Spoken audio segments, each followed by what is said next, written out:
Merhabalar, Hobby Room'a hoş geldiniz.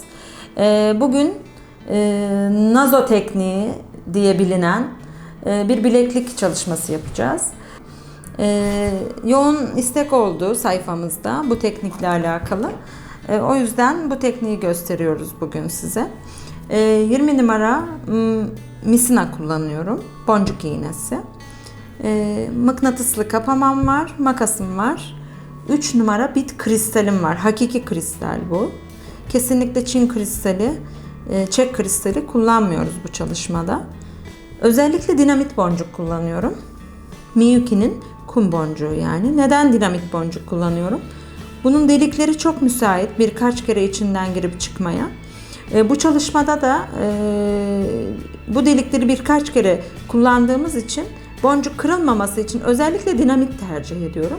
Size de onu tercih etmenizi tavsiye ediyorum. İğneme yeterli uzunlukta misinamı geçirdim. 3 tane kum, 1 tane kristal alıp bağlayarak başlıyorum. Her zaman başta fazladan misina bırakıyorum. Çünkü iki başına da bağlantı aparatı takacağız. O yüzden fazladan misina bırakıyorum. Sonradan ek yapmaktan iyidir. Şimdi misinam buradaki kumun içinde. Şimdi ben bu işe başlamadan önce biraz detaylı anlatmak istiyorum. Ben öğrencilerime de bu işi anlatırken dörtleme yöntemiyle anlatıyorum. Şurada farklı boyutta olsa bile 4 tane boncuğumuz var. Ve bu 4'ün üzerinden gideceğiz. Ne taraftan bakarsak bakalım 4 tane boncuk göreceğiz bu işi yaparken. Ve hep 4'e tamamlayacağız. Şimdi bakın benim misinam bu boncuğun içinden çıkmış vaziyette. Beni bekliyor. Şimdi burayı dörtleyeceğim için 3 tane daha kum alıyorum. Ve 3 alıp 2 geçiyorum. Misinam 2 boncuğun arasında. 3 takıp 2 geçiyorum. Bakın burayı dörtlemiş oldum. Şimdi 2 takacağım. Neden? Çünkü şu ikisini de kullanacağım. Yani bu 2 toplam 4 olmuş olacak. Ve üst komşu kendisi yani misinamın çıktığı kum boncuk ve ön komşusu. 2 boncuk takıp 3 geçeceğim. Misinam şurada. Dikkat ederseniz. Yine şu bir 4, bu bir 4. Ortak boncuk kullanılıyor. O yüzden 3 takıp 2 geçtik, 2 takıp 3 geçtik. Yine 2 takıp 2 geçeceğiz. Şu şekilde üst komşu ve ipimin çıktığı boncuk yani kendisi diyorum ben o boncuğa. 2 takıp 2 geçtik. Şöyle dikkat ederseniz demin 3 tane kumumuz vardı. Onların hepsini dörtlemiş olduk. Bu bir 4'ümüz. Bu ikinci 4'ümüz. Tabii şu boncuklar ortak. Bu da 3. 4'ümüz. Şimdi kristalimizin içinden boş geçiyoruz. Kendimize doğru çevirdik. En baştaki kumdan tek şu şekilde ondan da boş geçiyoruz.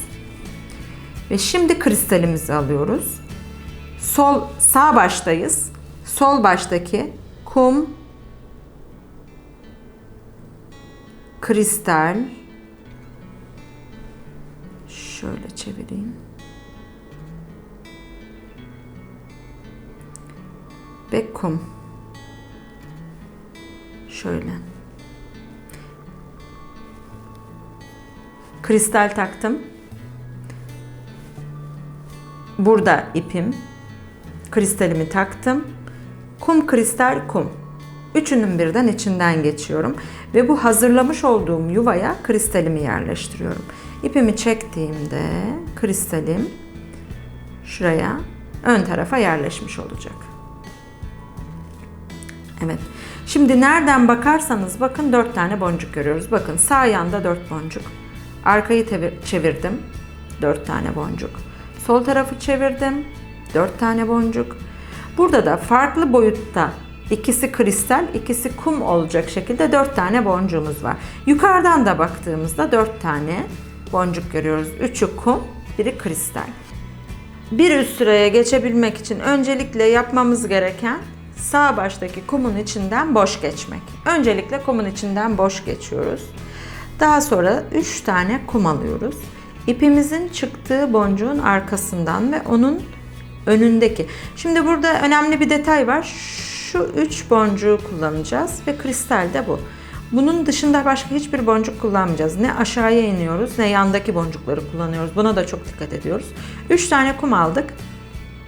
İpimizin çıktığı boncuğun arkasından onun solunda duran ilk komşusu. Bakın geçerken misinamız böyle 2 boncuğun arasında olması gerekiyor. 3 takıp 2 geçiyoruz. Evet, bunu yaptık şu şekilde. Dörtlememizi yaptık. Şimdi 2 takacağız. 3 geçeceğiz. Ama ipimiz şu boncuktan çıkmış. Üst komşu, ipimizin çıktığı boncuk ve sol tarafta duran komşu boncuğumuz. İpimiz şu 2 boncuğun arasında, dikkat ederseniz. 2 taktık, 3 geçiyoruz. Yine 2 tane kum boncuk aldık. Bir evvelki yaptığımız dörtlemeden sol tarafta duran boncuğu alıyoruz. İpimizin çıktığı boncuktan da geçiyoruz. 2 takıp 2 geçeceğiz. Kristalden ve şuradaki kum boncuktan. Zaten iğnenin yönü çok rahat o boncuğu buluyor. Eliniz alıştıkça çok da rahat yapabileceksiniz. Şimdi ön tarafa doğru çeviriyorum. Dikkat ederseniz burada kristalimiz için bir yuva hazırlanmış oldu. Şimdi sıra kristalimizi takmakta. Kristalimi aldım. İpim sağ taraftaki kum boncuğun içinden çıkmış durumda. Ben sol taraftaki kum, aradaki kristal ve ipimin çıktığı boncuğu kullanarak aynı yere geleceğim. Şöyle.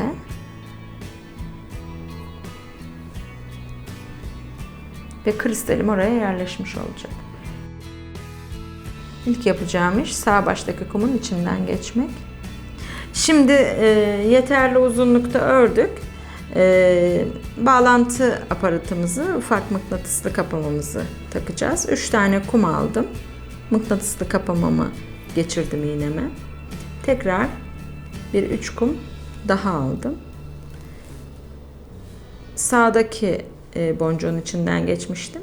Aradaki boncuğu atlayıp soldaki boncuğun içinden geçtim. Öndeki kristalin içinden bir daha geçtim. Çabuk kopmaması için içinden 1-2 kere geçeceğim. Ve bunu buraya sabitlemiş olacağım.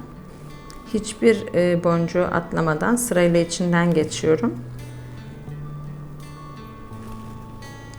Sağlam olması için içinden 1-2 kere geçiyorum.